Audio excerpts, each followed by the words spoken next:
Thanks for listening to Baxie's Musical Podcast. If you like what you hear today, be sure to follow the show, like it, share it, rate it. You can also follow us on Instagram, Facebook, and TikTok for regular updates about future guests.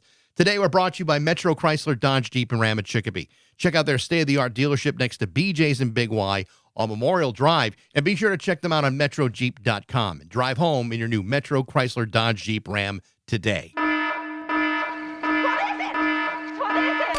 It's Baxie's Musical Podcast.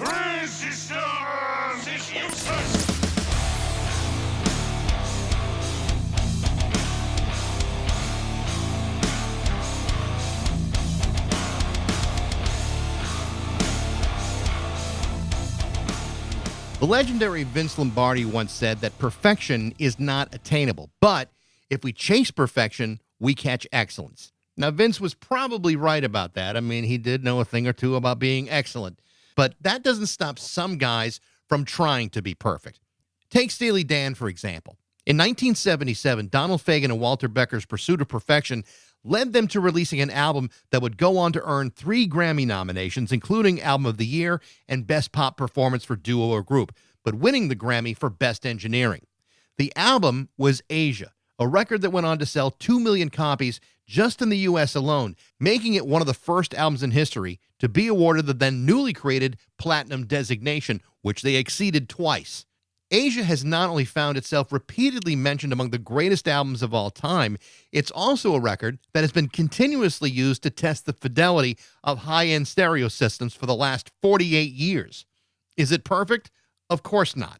But when you hire 40 of the greatest musicians to record a record like this, picking and choosing which performance best fits your vision for what the album and each of its 7 songs should sound like, then your pursuit of perfection is likely going to yield incredible results, which in this case, it did. Perfect? Not quite. Timeless? Without a doubt. But Steely Dan didn't always work this way. There was an evolution to their sound. This was an album which the dedication to the vision between Walter Becker and Donald Fagan was so precise that it didn't necessarily matter whether either one of them were playing any instruments on it. That was quite a change from just 5 years earlier when Steely Dan had been a 5-piece touring band led by 2 very reluctant songwriters that didn't want to tour, hated doing interviews, hated being photographed, and in the case of Donald Fagan, hated being the lead singer, whether it was live or in the studio. With obscurely referenced lyrics, sophisticated jazz chords, and exceptional musicianship, Steely Dan was like no other band of its time. From Can't Buy a Thrill in 1972 to their 1973 follow-up Countdown to Ecstasy, right up until the Royal Scam in 1976 and beyond, Fagan and Becker were operating in their own universe, deliberately striving to fulfill their own sense of perfectionism while trying to get things done to their own incredibly high expectations. It's a fascinating story of 2 of the most reluctant and least likely people to become rock stars ever, reaching the pinnacle of their careers before it was finally decided that enough was enough. In his book, Steely Dan, Reelin in the Years, biographer Brian Sweet goes deep into a band that wasn't seeking fame, they weren't seeking recognition, they simply wanted to make perfect music and be left alone. To talk about that is Steely Dan biographer and one-time creator of the Steely Dan fanzine called Metal Leg is my guest today, Brian Sweet, on Baxie's Musical Podcast.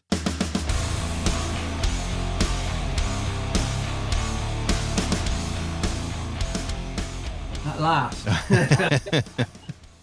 How's it going anyway? Very good. I'm happy you're joining me here today. I got a chance to read the book, and I really enjoyed it. But first of all, congratulations on getting it released on paperback. I know at one point in publishing that was no small feat, but congratulations. Yeah, well, originally it came out in 1994, so it's 30 years old at least. I have to say that I didn't know that Omnibus were doing it in a kind of a smaller format this year, and it was only by chance really that I discovered that.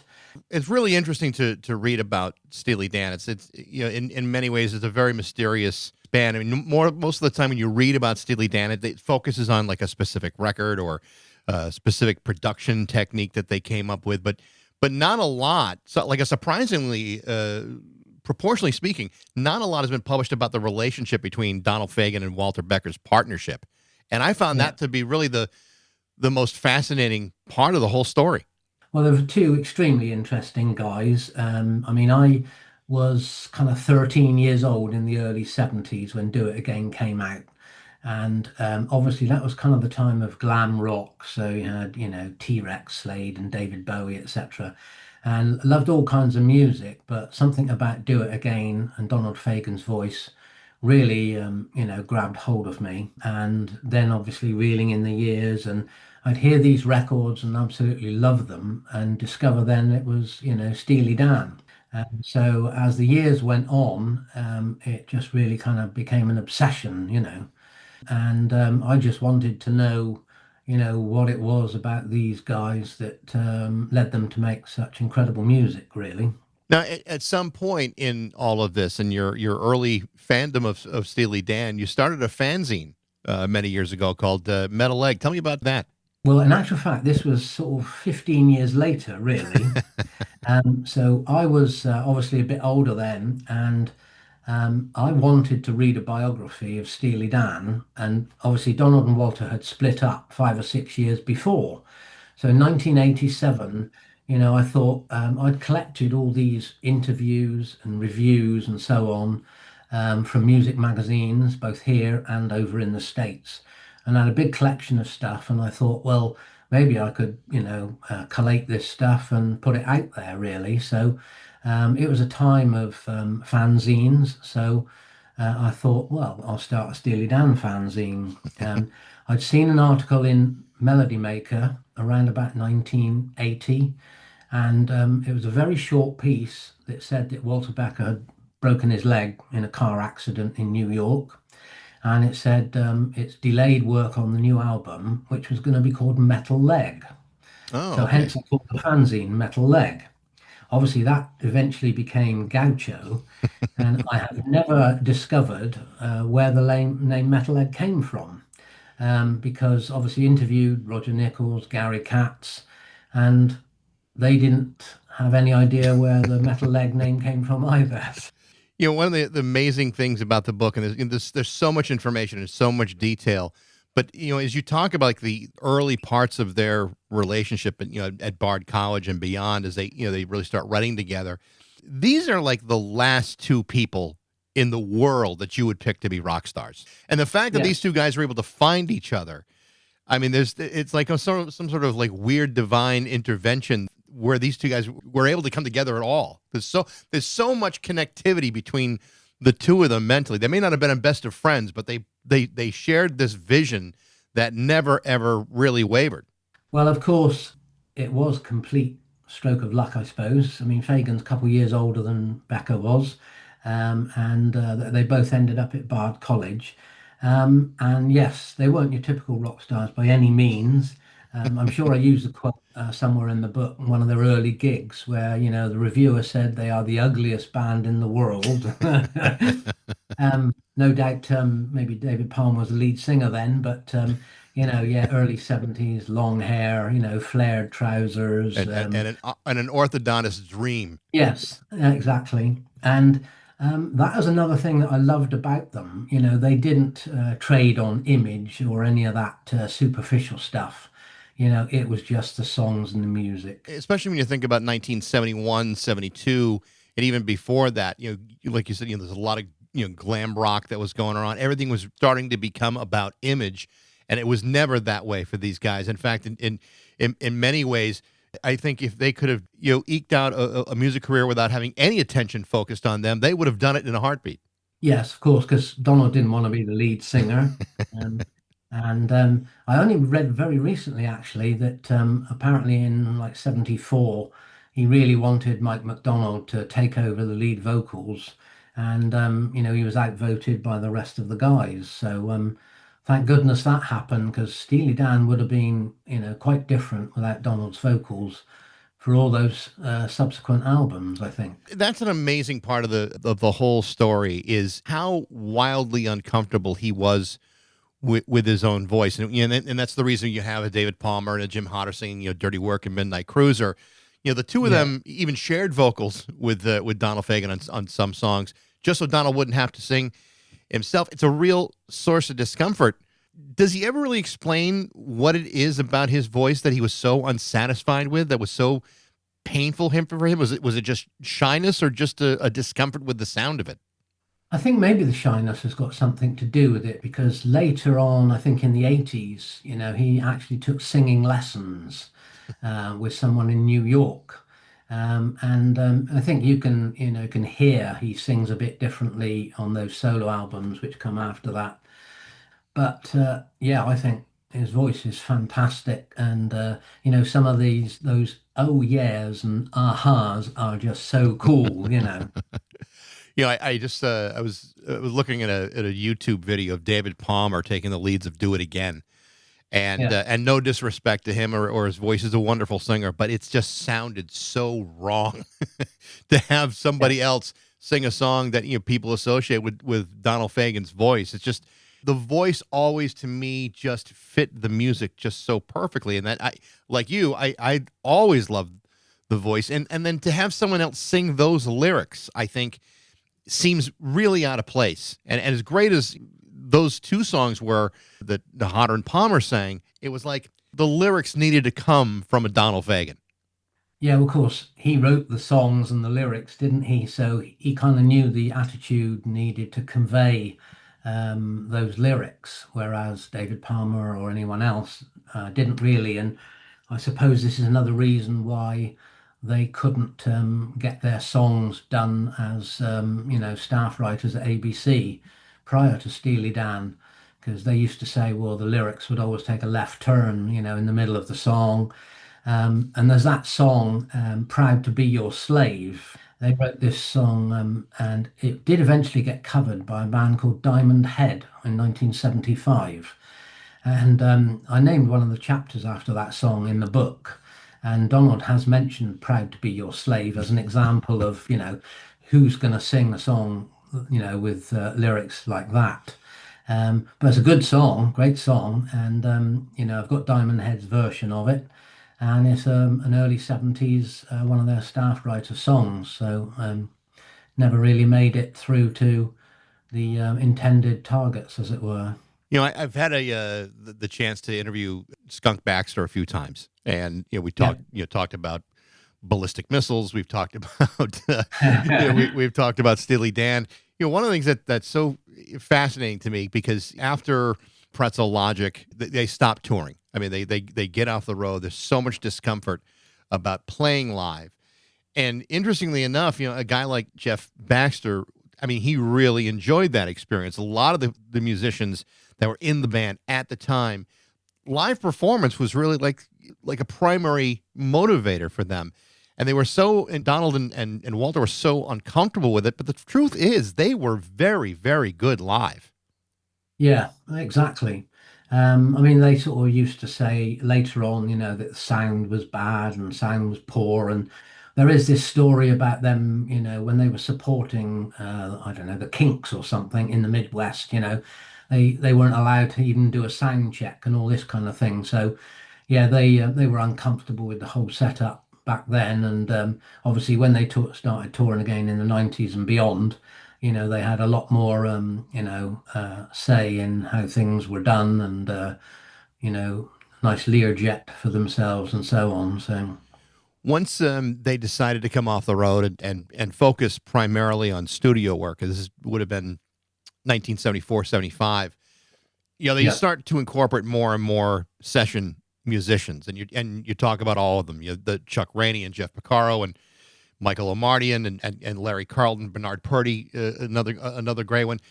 These are some of the best musicians, anywhere in the world. And it seemed like once they were able to figure out how to use these guys, once they had them at their disposal, it seemed to kind of unlock a door for them creatively. Like all of a sudden they were able to kind of figure out what that sound really meant to be. And they seemed to really thrive in that situation where they could pick and choose which performance was right for each song. And to the best of my knowledge, that had never been done by a rock band before, at least not quite like that. well, I don't know if you seen the Rick Beato interview with Denny I Diaz. did see it, yes. Yes, and there was a really interesting quote in there that Denny used where he said, Donald said, I want to make perfect records. So I think therein is the answer to, well, your Bernard Purdy's and your Chuck Rainey's, because they just wanted the absolute best. And then they wanted half a dozen of the best, and they could pick, their candidate from all those different performances. So yeah, they were on a good roll at that point. It's funny to read the parts of the book where you're talking about these really seasoned musicians, and they'll go in, they'll play one bar, and it'll never be used, or certain solos would be used by 15 different guitar players, and all of a sudden Larry Carlton walks in and boom, he gets it. Yeah. It's amazing to me how in some ways you almost wonder, well, what would those other solos have sounded like? Well, those other musicians, what were they doing that wasn't gelling with Walter and Donald? To me, that's like a big mystery of Steely Dan. Is like, what would those songs have sounded like had they said, take one, that's good enough? Exactly. Well, I think certainly with Bernard Purdy, who you mentioned earlier, Bernard would come in, do two or three takes, and then, it was like, well, I can't do any better now. And Donald and Walter would want him to do more takes, and but when Bernard apparently, had thought he'd done enough, he'd get his coat and leave anyway. So. But yeah, when it comes to the guitar solos, there are a lot of solos and different players. And of course, Walter was like 1 hour per bar when he played a solo. So I think Denny said in the Rick Beato interview, he'd be there all night doing a guitar solo with Walter, um, 1 bar at a time, and punching in and so on. So. But yeah, I mean, they must have so many outtakes and alternate versions, in the vaults there. But whether we will ever get to hear them is another matter entirely. What's amazing to me is, okay, so you hear these two guys, they're waiting for the right bar, they're waiting for the right solo. Did they know what they were looking for, or was it one of these situations where we'll know it when we hear it? I think they did know what they were looking for. I interviewed Roger Nichols several times for the book, and he was amazed that Donald had this, sound in his head, and he would keep going until he got it. So whatever that sound was, it seems like, certainly Donald had it. Because I think Denny said in the aforementioned interview, he thought that Donald was the sort of music and harmony guy, and Walter was the tech and the you know drum freak or whatever it was. I would imagine that if you're a studio musician and you've never worked for these guys before, watching them operate and watching and then being asked to go through a song dozens and dozens of times before you get it right, you either think these guys are absolutely insane, but the truth, or just big egomaniacs. But the truth is, they didn't even care if they themselves were on a record. If Walter Becker didn't play on a record, I don't think Walter Becker really cared, just as long as he got the very best performance out of somebody. Well, yeah, I think Walter did say that. He said it wouldn't bother me if I never played on my own record with Steely Dan. And obviously, I think Gaucho, when he broke his leg and so on, and had a few problems, there are a few tracks there that he's not on. It's like no ego in that way, really. It's Yeah. like, if they can do it better than I can, then there, go ahead and do it. One of the parts of the book that you talk about is the Steve Gadd solo and the title track of Asia. Yeah, There really are not many drummers that are much better than him. Even as great as Jeff Porcaro is, great as Bernard Purdy is, there's really only one Steve Gadd. He does that drum solo, which is really mind blowing for anyone who's ever even touched a drumstick. But he did it in like hardly any takes at all. That's to me, that's like the amazing part about it is, of the 40 musicians that were on Asia, here's a guy that only had to do it a couple of times and he hit it right the very first time. yeah. I mean, that is absolutely incredible, amazing performance. And God knows what he was on that day when he when he did it. I've actually heard a story. I assume it's true, where a few years later, Gad was in the studio and Fagan may be working on a solo album down the corridor, and he went in and they played him Asia, and Gad didn't even know that he played it, and he said, "Who is that?" And they said, "It's you." And he goes, "I'm a motherfucker." Well, I mean, That's a like, great story, even if it's true or not. well, I wouldn't be surprised. I mean, how many sessions did Steve Gadd do during his career? He's still doing sessions during his career. He's done like tens of thousands. But and Yeah. I remember watching a video of him kind of breaking down that solo, and someone said, "Well, how did you do that?" And he said, "Oh, it was simple. It was like so matter of fact. Like, oh, anybody with drumsticks can do this." And any drummer's looking at this going, "Did he just do what I thought he did?" It's one of those jaw dropping moments. Jeff Porcaro certainly had those moments as well, but Gadd is like off the Mm. on a different level than any of those guys. Yeah, I know he did some great stuff with Paul Simon, didn't he? Mm. Well, yeah, like you say, he's done thousands and thousands of sessions.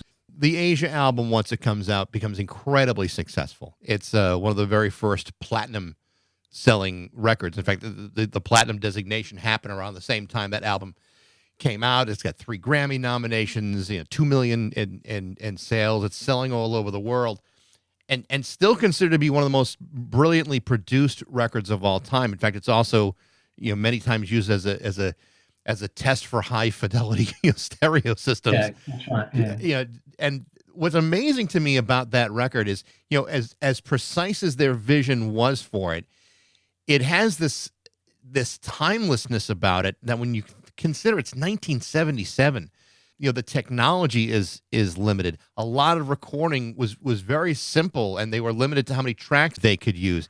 It really is a marvel of production, how crisp it sounds, even to today, by today's standards.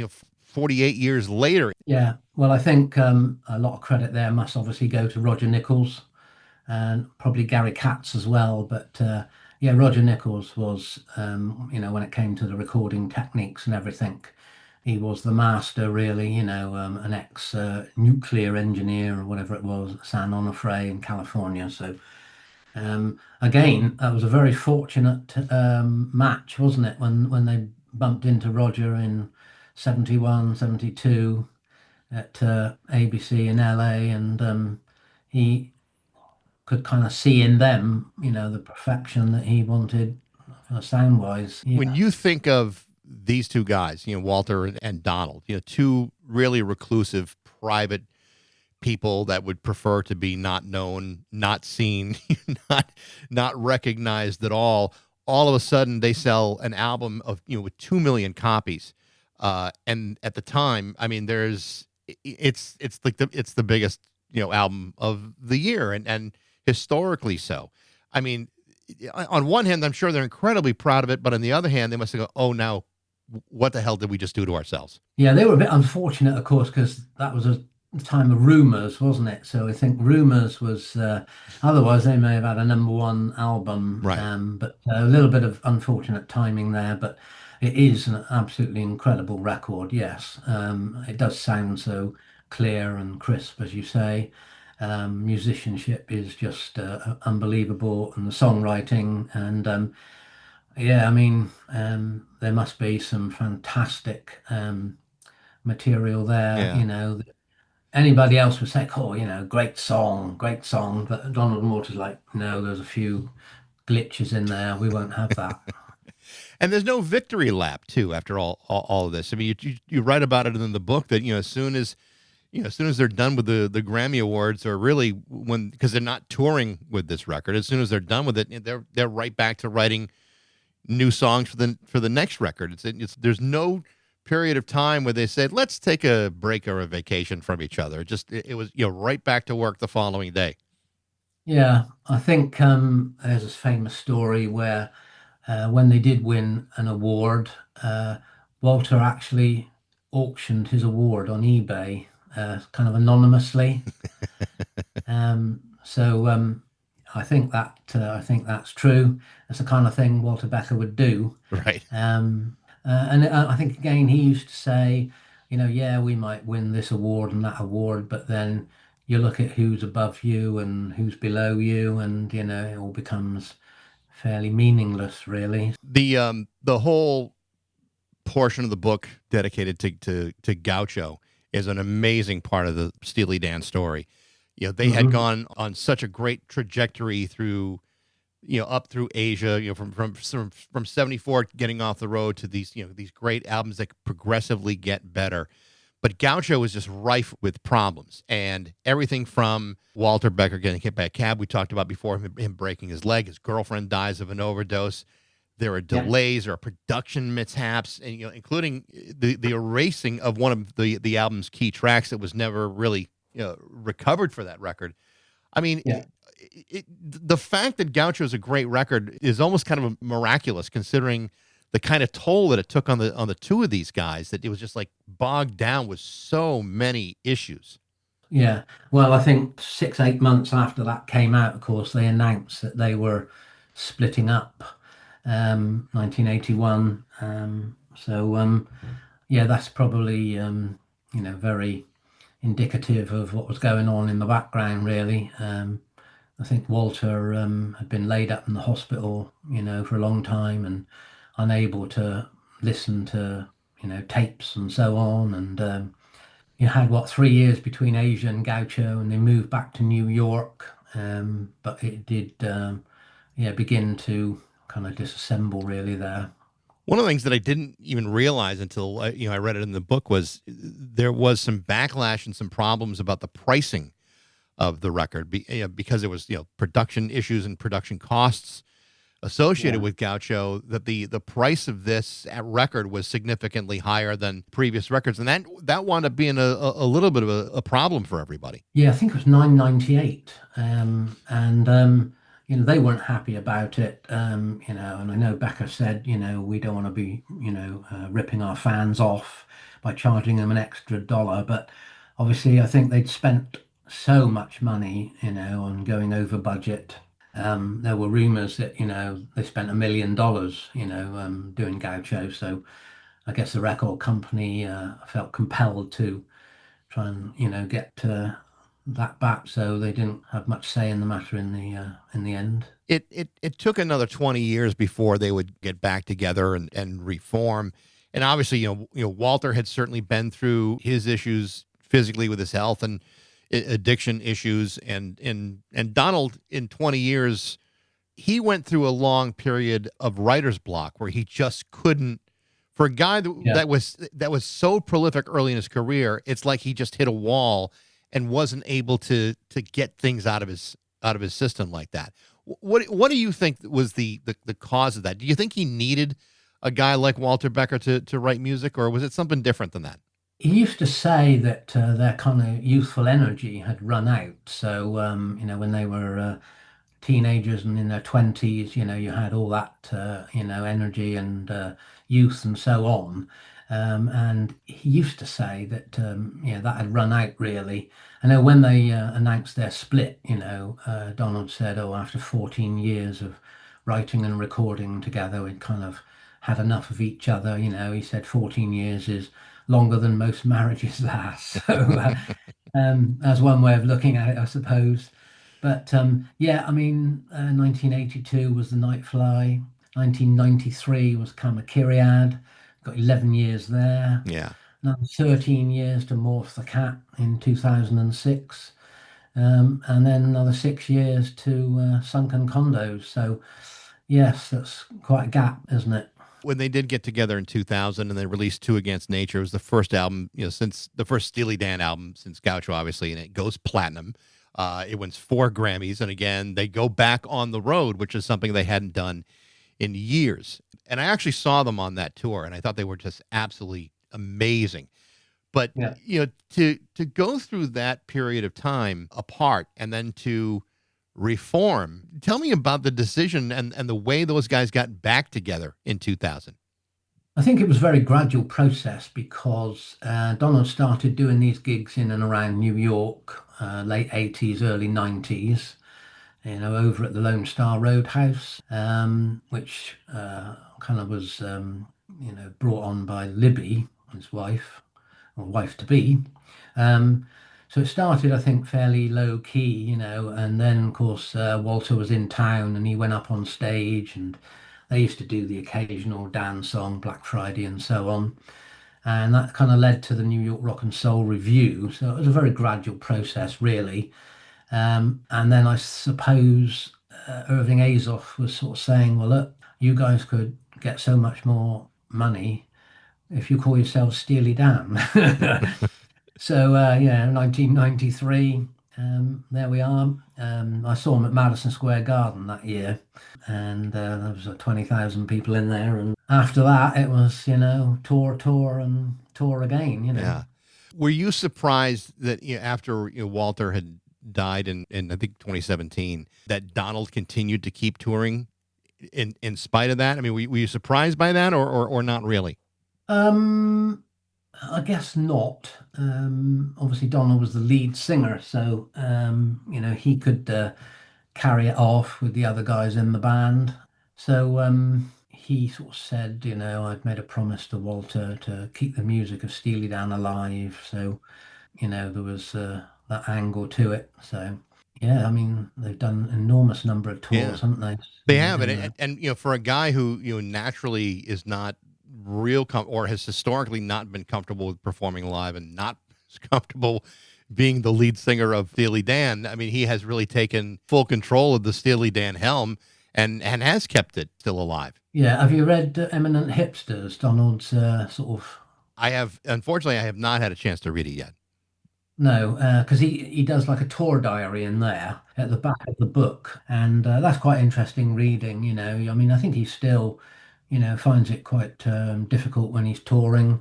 He has his laptop playing Stravinsky to get himself to sleep, and still has to take some Valium or whatever it is, here and there, and to go on stage and stuff. So I don't think it's a huge bundle of laughs behind the scenes. Well, and touring really is kind of a young man's game. I mean, it's not like Yes. Donald's getting any younger in this process. I mean, it must be getting harder and harder for him to go out, but yet he still keeps plugging away. Yes, it'll be interesting to see what happens in the future. Yeah. I'd like to think he's got another solo album in him. In 2012, Sunken Condos was 13 years ago, so he's kind of due for one. And I mean, he did say during the COVID period that he'd been writing songs. Then maybe he needs to get into the studio and actually put them down on tape. One of the things that, and I know we're kind of running out of time here, but one of the things that recently happened, there was that documentary that came out last year on Netflix about yacht rock, and Yes. and he was interviewed, by someone about it, and I love his response where he just said, "Fuck you," and walked away from it. Yes. Just the idea that he could be associated with a genre that's being named that's something just so preposterous. I respect that response so much from him. Good for him. Yeah, well, I've heard the phone call actually. Eventually it came out online, and the guy's talking to him, and introduces himself, and then Donald says, "What genre is this?" And he says, "Yacht rock," and it's like, "Go fuck yourself," and hangs up. So. Yeah. I thought that was great. That's Yeah. the kind of Donald Fagan I expected to hear in a situation like that. Yes. Well, Brian, I thank you so much for taking the time to talk about it. The book is coming out in paperback in August, and it's a great read for anyone who's a big fan of Steely Dan. Yeah, great. Thanks a lot, Mike. You appreciate it, Brian. Have yourself a good night. Cheers. Bye-bye now. The title of Brian Sweet's book is called Steely Dan, Reeling in the Years. It's coming out on paperback this August from Omnibus Press. Thanks for listening. I hope you enjoyed it. If you did, you can always email me at bax@rock102.com. I'd love to hear what you think. Thanks again to Metro, Chrysler, Dodge, Jeep, Ram for their support. But most of all, thanks to you for listening to Baxie's Musical Podcast.